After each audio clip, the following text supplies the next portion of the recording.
Good morning, and now call to order the meeting of the directors of the New York Liberty Development Corporation for Thursday, May 16th. I'd like to note for the record that I'll be acting chair for today's meeting. This is being webcast, and we welcome public comment on the items on our agenda. Directors have received the relevant written materials and can ask questions at any time. I'll ask the director if anyone has any potential conflict of interest with respect to any of the items on the agenda. Hearing none, I'll now introduce Jonathan Byer, who will present our first agenda item regarding refinancing, of 1 Bryant Park. Jonathan. Thank you, and good morning. On July 8th, 2010, the New York Liberty Development Corporation issued $650 million of Liberty bonds to refinance construction costs at 1 Bryant Park, an office tower located across the street from Bryant Park in Midtown Manhattan. The developer borrower, 1 Bryant Park LLC, has requested the corporation to serve as the issuer for bonds and related financial instruments in the same amount of $650 million, which will refinance these prior Liberty bonds. The specific terms of the refunding have not been finalized, but will utilize the same security as the prior Liberty bonds and structure to qualify as a current refunding. BOFA Securities, Inc., a successor in interest to Merrill Lynch, Pierce, Fenner & Smith Incorporated, has been selected as the senior managing underwriter. Merrill is on the pre-qualified list of underwriters for the corporation. By approving this action today, the board will be allowing BOFA to replace Merrill. Both Merrill and BOFA are closely affiliated with Bank of America, which is a full partner of 1 Bryant Park Associates, the developer buyer. Well, I'm sorry, 1 Bryant Park LLC, the borrower. The corporation, in consultation with the borrower, will have the option to select other co-managers from the pre-qualified list of other underwriters, including other co-managers from the pre-qualified list of underwriters to the extent necessary to satisfy the corporation's non-discrimination and contractor and supplier diversity policies. However, and this is a correction to the board materials which were distributed, establishment of the specific goals related to the total value of ESD's funding is still pending. Federal tax law, specifically TEFRA, which is the Tax Equity and Fiscal Responsibility Act, which authorized Liberty bonds, and among others, requires a hearing prior to the issuance of qualified private activity bonds in certain circumstances. The governor's approval is also required and is intended to be obtained immediately following that hearing. Today, staff is requesting consent by the Board of Directors to commence drafting documents and other preliminary actions, but please note that an additional meeting of the Board will occur so that the Board of Directors can sign off on the final documents.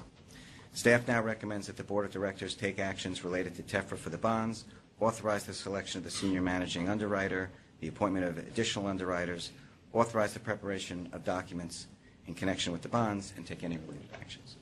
Great. Any questions from directors or comments on this item presented by Jonathan? Any comments from the public on this item? Is there a motion to approve? Thank you. Is there a second? Second. All in favor? Aye. Any opposed? Thank you, Jonathan. Julie Beckford has 3 items, right, Julie? Yes. Take it away. Thank you. Great. Thank you. Good morning, all. Today I'm seeking the Director's authorization for the corporation to enter into legal services contracts with 3 firms in connection with the issuance of the bonds or related financial instruments for the purpose of financing a portion of the construction costs of 1 Bryant Park. Bond counsel is needed to ensure the corporation's compliance with the federal tax law requirement for an opinion from bond counsel on tax-exempt bonds. Further, bond counsel expertise is necessary to ensure compliance with applicable securities laws and market practices. Disclosure counsel is needed to ensure the corporation's compliance with disclosure requirements for issuers of tax-exempt bonds under federal security laws and market practices. In order to identify bond and disclosure counsels appropriate for this transaction, staff contacted law firms identified on the pre-qualified list as having senior and junior tier bond financing expertise.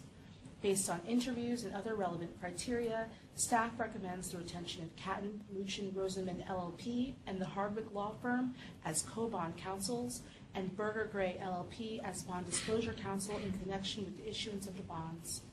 The appointments of these firms would represent an equitable distribution of work among the corporation's rotating slate of senior and junior tier bond firms and MWBE law firms to handle the corporation's debt in terms of size and number of transactions, fees received, and length of time since their last engagement with the corporation.